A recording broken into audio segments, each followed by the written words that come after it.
दोस्तों, मैं उत्कर्ष मिश्रा। तो आज हम लोग एक ऐसे टॉपिक को देखेंगे जो आपके एग्जाम में बहुत आता है और आता तो है बट हमारे नंबर गलत करवा के जाता है। उसका नाम है प्रेपोजिशन। अब क्या होता है कि बचपन से हम लोग पढ़ रहे हैं क्या होता है टू, कहां लगता है टू, कहां लगता है एट, कहां लगता है अपॉन या ऑन हो गया, बिसाइड्स हो गया, बिसाइड हो गया, अपॉन हो गया। मतलब इतने प्रकार के जितने हमारे प्रेपोजिशन होते हैं आप लोग याद नहीं कर पाते। और कुछ हमारे रूल होते हैं कि हमारा सब्जेक्ट आएगा, ऑब्जेक्ट आएगा, कहां पे हमारी नाउन आएगी, वो आप क्लियर कर लेते हैं। बट उनसे एग्जाम में क्वेश्चन अब ओरिएंटेड नहीं रह गए हैं। हमारे एग्जाम में क्वेश्चन पूछता है उनसे जो हमारे फैक्ट होते हैं। जैसे कि हमारा हार्मफुल शब्द क्या आएगा, तो ये आपको बताना पड़ेगा। और अगर नहीं पता है तो आपका एग्जाम गया। और अगर कितने वर्ड याद कर पाए, भाई जो वर्ड पावर है वो तो मतलब इंग्लिश में अथाह है, हम कितने याद कर पाएंगे। हम अगर पूरे याद कर पाएंगे शहीद हो जाएंगे देश के लिए, वो तो हमारा उद्देश्य है नहीं। हमारा केवल ओरिएंटेड ये है कि हमको पेपर में जितने आते हों वो हमको आना चाहिए। तो अगर जितने हम इकट्ठे बता देंगे आपको, ऑन हो गया, अपॉन हो गया, बिसाइड्स हो गया, एमंग हो गया, मतलब जितने आपको पता होगा अगर हम सब इकट्ठे बता दें तो आप लोग नहीं क्लियर कर पाएंगे। तो आज से क्या करेंगे हम लोग प्रेपोजिशन में एक एक टॉपिक को अच्छे से लेंगे और उसका पूरा पोस्टमार्टम करके रख देंगे। और जितने भी उसके एग्जाम में सवाल आए हैं और जितने भी कॉन्सेप्ट वहां से बने सबके हमने इस वीडियो में इंक्लूड कर दिया है। आप इस वीडियो को देखिए पूरा, इसमें हम टू की धज्जियां उड़ा के रख देंगे कि जहां जहां टू आता है और याद करवा देंगे आपको। ये यकीन मानिए, पहली बात तो आपको कोई किताब लोगे छाटोगे उसमें कहां टू आएगा, कहां टू आएगा, कहां उनको अलग लिखोगे, कोई फायदा नहीं उसका। भाई जो बुक में दिया रहता है, बुक में अपनी परफॉर्मेंस को अच्छा करने के लिए दिया रहता है टीचर ने। आपका ओरिएंटेड क्या है, एग्जाम निकालना है, उसके हिसाब से पढ़ो। जितने हमने वर्ड लिखे हैं सारे के सारे आपके यूपीएससी सीसेट में आ चुके हैं, सीजीएल में आ चुके हैं, सीडीएस में आ चुके हैं, एनडीए, एयरफोर्स, नेवी, यानी कि जिसमें आपकी इंग्लिश आती है सब हमारे यही वर्ड पूछे जाते हैं। अब जो हमारी तैयारी करता हो कंपटीशन की, ले प्रैक्टिस उठा के देखो, हमारे यही पूरे लिखे होंगे वहां पे। तब आप लोग कंफ्यूज होते होगे और समझ नहीं पाते होगे हम इनको याद कैसे करें। तो याद करने की ट्रिक हम आपको इसमें बताएंगे। देखिएगा, हम सीखते हैं कि कहां कहां पर हमारा टू आता है, कहां कहां पर टू नहीं आता। इसको देखिए, आज हम इस वीडियो में केवल टू को समझाएंगे, टी-ओ को।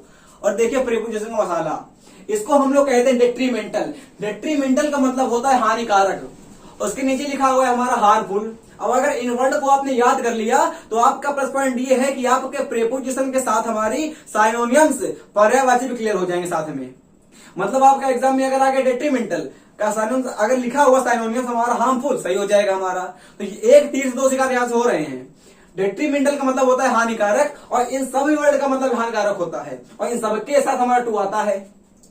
अगर आप एक याद करेंगे हमारा नहीं याद कर पाओ कभी। इन वर्ड को याद करो, समझो, इन वर्ड यही एग्जाम में आएंगे। और टू का अगर कोई वर्ड आपके एग्जाम में आया तो इस वीडियो से बाहर नहीं आएगा, विश्वास करिए मेरा। हमने कहा डेट्रीमेंटल, तो डेट्रीमेंटल का मतलब होता है हानिकारक। परनीसियस, देखिएगा, हार्मफुल जिसे कह सकते हैं हम लोग, परनीसियस, इंजूरियस, बेनफुल, डिजास्टर्स। अब केवल तीन वर्ड ये हैं और तीन वर्ड ये हैं। हमारे साथ में याद करिए, कम से कम अपने मुंह से 5-5 बार बोलिए तो आपको याद होगा। ऐसे बुक्का बन के बैठ जाएंगे कोई फायदा नहीं है। डेट्रीमेंटल, हार्मफुल, परनीसियस, इंजीरियस, हमारा बेरफुल और हमारा डिजास्टर्स। तो आपके 6 वर्ड हैं और 6 वर्ड अगर याद कर लोगे तो हमारी मीनिंग भी क्लियर होंगी हमारी हानिकारक की, क्योंकि एग्जाम के लिए मोस्ट इंपॉर्टेंट है। आ भी चुका है डेट्रीमेंटल का कई बार सवाल एयरफोर्स में और एनडीए एग्जाम में। Harmful, pernicious, injurious, baneful, disaster. देखिए, 2 को डी से निपटा दो और फिर हमारा आई आ जाएगा और एच, पी और बी हो गया। तो मतलब 6 वर्ड आपके हानिकारक के, और 6 वर्ड जब हमारे हानिकारक के याद हो जाएंगे और आपके यही वर्ड के आगे हमारा टू आएगा। अच्छा, और हानिकारक के तो बहुत वर्ड होते होंगे। अगर खोजोगे आप डिक्शनरी में तो आपको कम से कम 100 से 150 वर्ड मिल जाएंगे हानिकारक के। बट वो सब हमारे एग्जाम के लिए इंपॉर्टेंट नहीं है। जितना आपके एग्जाम के लिए इंपॉर्टेंट है, जितना आपका एग्जाम में मोटोराइज आएगा, उनको केवल पढ़ो। Detrimental, harmful, pernicious, injurious, baneful, disaster. Clear हो गया? इसमें आओ। अब देखो, आप लोग हमेशा पढ़ते हो जूनियर, सीनियर, इंफेरियर। हमने पूरी फैमिली को लिख दिया है यहाँ पे। हमेशा कंफ्यूज रहोगे, हमेशा, और किसी किताब में ढूंढ नहीं पाओगे। हम कहां से ढूंढे, कहां से खोजें, कहां सर्च करें, कहां से सर्च करें। देखो लिखा है जूनियर के साथ, सीनियर के साथ, इंफीरियर, सुपीरियर, प्रायर, एंटीरियर और पोस्टेरियर, इनके साथ भी आपका टू आता है। और एग्जाम में ये 3 नहीं देगा अब जो आपको ये याद होते हैं। जूनियर याद होगा, सीनियर, इंफीरियर, और बहुत ज्यादा तो याद होगा सुपीरियर भी। बट ये तीनों देगा प्रायर, इंटीरियर, पोस्टीरियर। इनको तो याद करबे करो, इनको भी साथ में कॉपी में ले लो, इनको भी याद कर लो। तो आपके वर्ड्स 6 हो गए और बाकी ये हो गए। अगर आपने एक याद कर दिया तो दूसरा वाला आपके साथ अपने मुंह से अपने आप निकलेगा, ऐसे याद करो। अब वो निपट गए, इनको निपटा दो। Junior, senior, inferior, superior, prior, interior, posterior. तो उनके बाद हमारे ये निपट गए। क्लियर हो गया ना? मतलब कि जहां पे हमारा ओआर आता है वहां पे हमारा एडजेक्टिव वाले में टू आता है। विद कभी ना लगाना, इनके साथ आपको विद लगा के दे देगा, अपॉन लगा के दे देगा, और हमारा इन लगा के दे देगा, एट लगा के दे देगा। जिसका पति है उसी से पत्नी, उसी की पत्नी होगी। सबकी शादी नहीं हो सकती एक पत्नी से, सबकी शादी एक लड़की से नहीं होती है।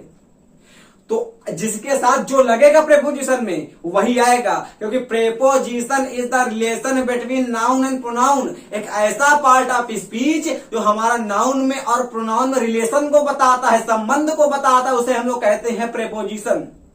अब जब बेसिक से पढ़ाएंगे, फाउंडेशन से, तब आपको चलेगा पता। आज केवल जितना बता रहे हो तो याद कर लो। सकम्ब और यील्ड, सरेंडर, यहां पे सरेंडर करिएगा और स्टॉप करिएगा, तो इनके साथ भी आपका हमारा टू ही आता है, याद कर लीजिएगा। इनके साथ भी आपका टू ही आता है।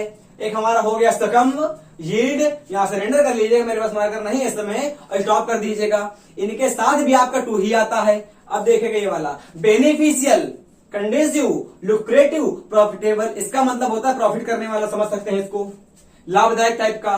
तो इनके साथ भी आपका टू आएगा। अब केवल 4 हमने पॉइंट आपको दिए हैं, टू के हमने केवल 4 पॉइंट आपको दिए हैं, मतलब कि 4 सेट दिए हैं, ए बी सी डी। अब इनको आप लोग अच्छे से एकदम याद कर लीजिएगा। अगर आपका एग्जाम में कोई भी एग्जाम हो, अगर आया प्रेपोजिशन टू वाला, तो इनके बाहर नहीं आएगा। अगले वीडियो में ऐसे ऐड का बता देंगे, अपॉन का बता देंगे, मतलब जितने भी हमारे होते हैं इंपॉर्टेंट, सारे के सारे हम आपको क्लियर करवा देंगे। अब देखो, ये मैरी वाले केस में आप लोग कंफ्यूज बहुत होते हो और समझ नहीं पाते हो कि हम क्लियर कैसे करें मैरी वाला केस, शादी वाला। देखना, मैरी के साथ ना आपका टू आता है और ना हमारा विद आता है। बट हम लोग करते क्या है एग्जाम में कि marry with Sita, marry with Anumeha, marry with Mangaiya, यही करते हैं एग्जाम में। हम मतलब मैरी कहेंगे तो अपने आप हमारे मुंह से धाय से निकलता है विद या टू निकल आता है, और जो निकलता है वो निकलना नहीं चाहिए भाई। सब जगह ऐसे निकालोगे तो गलत ना हो जाएगा।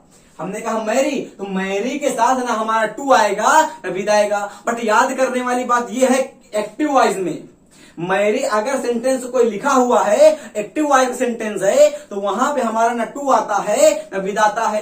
मैरी के साथ आपका ना टू आएगा ना विद आएगा। मैरी माने शादी वाला।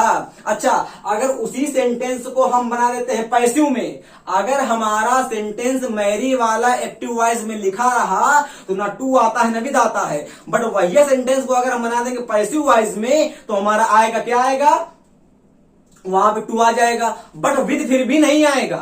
विद का केस हमारा अलग होता है, जब पढ़ाएंगे विद तो बताएंगे। आज टू को पढ़ा रहे, टू को सुनो। हमने आपसे सेंटेंस लिखा, पप्पू मैरिड विद पप्पी। हमने क्या कहा, हमने कहा आपसे पप्पू मैरिड विद पप्पी। अब सेंटेंस को देखने चल रहा पता, सेंटेंस हमारा पैसिव नहीं है। क्यों नहीं है? क्योंकि पैसिव में हमारी हेल्पिंग वर्ब की नीड होती ही होती है। अगर आपका सेंटेंस पैसिव वाइज है, इसका मतलब ब्रह्मा जी बता गए हैं कि हम पैसिव वाइज में हेल्पिंग वर्ब लगाएंगे ही लगाएंगे।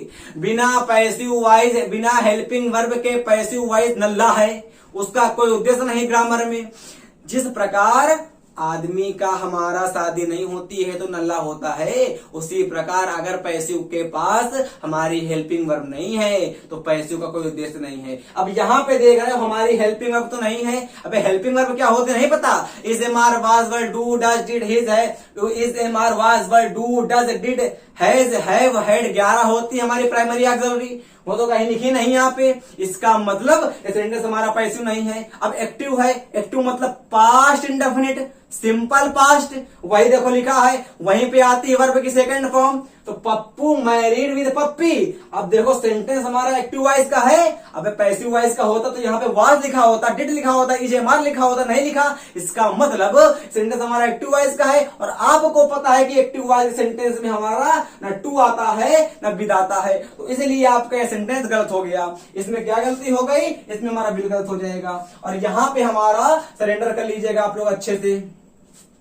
अच्छा फिर सुनिएगा, यहाँ पे हमने कहा पप्पू मैरिड टू पप्पी। अब देखोगे पप्पी हमारा सेंटेंस लिखा है, टू लिखा है। अब टू लिखा है, इसका मतलब क्या है, इस सेंटेंस हमारा गलत हो गया। क्यों? अच्छा मैरिड पढ़ोगे तो अपने आप ध्यान से निकल के आएगा मैरिड के बाद टू या विद, हमेशा निकल के आता ही है यार, मेरे भी आता था तो हमने अपने अंदर कर लिया। आप लोगों के आता हो तो आप लोग भी अपना अंदर कर लेंगे। तो हमने कहा पप्पू मैरिड विद पप्पी, तो विद भी गलत होगा, यहाँ पे टू भी गलत हो गया। अब थर्ड लिखा हुआ है हमारा पप्पू मैरिड पप्पी, तो ये आपका सेंटेंस सही हो जाएगा। क्लियर हो गया? और याद करिएगा बहुत इंपॉर्टेंट रूल है हमारा, बहुत एग्जाम में आता है, एयरफोर्स में लगा तो एकदम झड़े लगा के आता है। और एसएससी सीजीएल का भी एग्जाम्पल हमारा हम मतलब देखिएगा, जब आप लोग किताब उठा के प्रीवियस ईयर की, वहां पे आपको सवाल देखने को मिल जाएगा वाला मैरिड वाला। मतलब कि ऐसे रूल ये हैं कि हर एग्जाम में आते हैं, कंफ्यूजन करते हैं, और जिस रूल को बच्चा याद नहीं कर पाता है, जिस रूल को हम लोग याद नहीं कर पाते, वही हमको एग्जाम में देखने को मिल जाते हैं। भाई जो हमारे दिमाग में बस जाएगा, वो एग्जामिनर को पता है कि बच्चे क्या याद है, बच्चों क्या याद नहीं है, और जो हम जिसमें हम कंफ्यूज होते हैं, जिसमें हमारे कान फ्यूज होते हैं, वही हमको एग्जाम में देखने को मिलता है। तो पता नहीं कहां से हम लोग फ्यूज हो जाते हैं। तो हमने इस वीडियो में टू को बता दिया है अच्छे से। हमको लगता है कि आपको टू को आ गया होगा। इसके मतलब 4 सेट के हम नोट्स बना लीजिएगा अच्छे से एक अच्छी कॉपी में, और इसको रूल लिख लीजिएगा। जितने भी इंपॉर्टेंट वीडियो हैं, जितने भी इंपॉर्टेंट हमारे पॉइंट्स हैं प्रत्येक पॉइंट ऑफ स्पीच के, और पहले तो हमारे प्रीपोजिशन के, वो हम आपको दिन पर दिन जब टाइम मिलेगा क्लियर करवाते रहेंगे। अगला वीडियो आने के लिए जय हिंद, जय भारत, वंदे मातरम।